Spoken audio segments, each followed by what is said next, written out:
কোনো আওয়ামী লীগ ঢুকাবেন না। আজকে আওয়ামী লীগ ঢুকাইছেন বিদায় আজকে চিনেন না কোন দলে মারছে। এই ছেলেকে মারছে জামাত শিবির এবং কি এটা ছাত্রদের দল।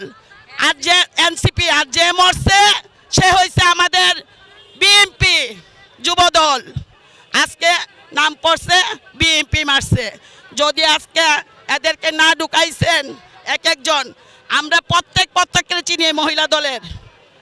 আমি বলবো এতটুকুই, কেউ তাদেরকে প্রশ্রয় দিবেন না। অন্য দলে যারা আছে, আমাদের বিএনপি যারা আছে তাদেরকে স্বাগত জানান।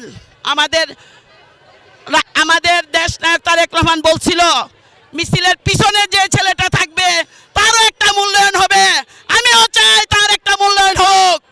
শুধু নেতাদের না, তৃণমূল যারা আছে তাদেরকে দেখে গ্রামগঞ্জ থেকে এনে তাদেরকে পদ দেন, তাদেরকে মূল্যায়ন করেন।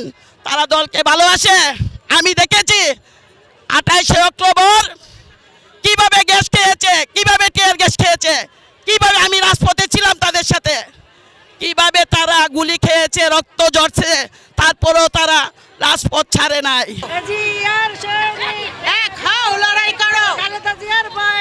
রাজপথ ছাড়ি নাই। এই মুহূর্তে দরকার খালেদা জিয়ার সরকার, এই মুহূর্তে দরকার খালেদা জিয়ার সরকার। জয় জয় জয় হবে, বিএনপির জয় হবে, জয় জয় জয় হবে। বিএনপির জয় হবে। জিয়া বীরের বেশে আসবে ফিরে বাংলাদেশে, আসবে ফিরে বাংলাদেশে। তারেক জিয়া বীরের বেশে, তারেক জিয়া বীরের বেশে আসবে ফিরে বাংলাদেশে, আসবে ফিরে বাংলাদেশে। তারেক জিয়া বীরের বেশে। জিয়ার সৈনিক। বিএনপি বাংলাদেশের একমাত্র রাজনৈতিক দল এবং সুশৃঙ্খল দল। এই দলে যারা বিশৃঙ্খলা সৃষ্টি করতে চায় তাদের বিরুদ্ধে ধিক্কার জানাতে আজকে আমরা এখানে সমবেত হয়েছি। তারেক রহমান বাংলাদেশের এক নম্বরের সুশৃঙ্খল রাজনীতিবিদ। ওনার সম্বন্ধে কেউ যদি কিছু বলে এটা মিথ্যা বানোয়াট। জামাত শিবির হচ্ছে রাজাকার, স্বৈরাচার, রক্কাটা দল শিবির। ওই শিবিরেরা যারা আমাদের ছাত্র দলের নেতাদের বিরুদ্ধে বলে ওদেরকে আমরা ধিক্কার জানাই।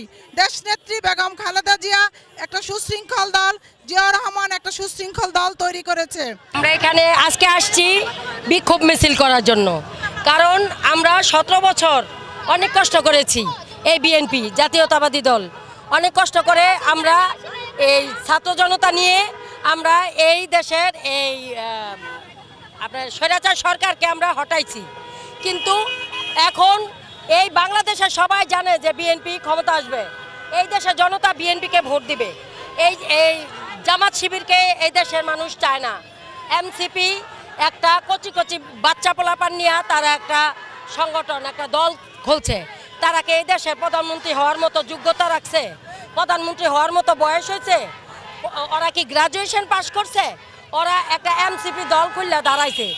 এখন ওরা আর জামাত শিবির মিল্লা ষড়যন্ত্র কইরা ওরা এই মিটফুটের যে ঘটনাটা এইটা ওরা নিজেরা এই ঝগড়া লাগছে। কিন্তু এখন তো সব কিছু এটা জলের মতো পরিষ্কার হয়ে গেছে। কারণ অন্যায় যদি করে, অন্যায়কারী কিন্তু একটা না একটা ক্লু থুয়েই তারপরে করে, প্রমাণ রেখা করে। কিন্তু এই যে দেখেন আজকে এখন বের হয়ে গেছে যে এইখানে বিএনপির যুব দলের কোনো হাত নাই। যে খুন করছে তার লগের ছবি আছে, এই নাহিদের এমসিপির যে প্রধান তার ছবি আছে। কিন্তু তাইলে এই লোক কি আমাদের যুবদল না। কিন্তু আমাদের বিএনপিকে ছোট করার জন্য, বিএনপিকে যেন জনগণ ভোট না দেয়, এই জন্য উনি এই কাজটা করেছেন। হ্যাঁ, জনগণ যেন বিএনপিকে ভোট না দেয়, কারণ জানে তো যে বিএনপি পাস করবে।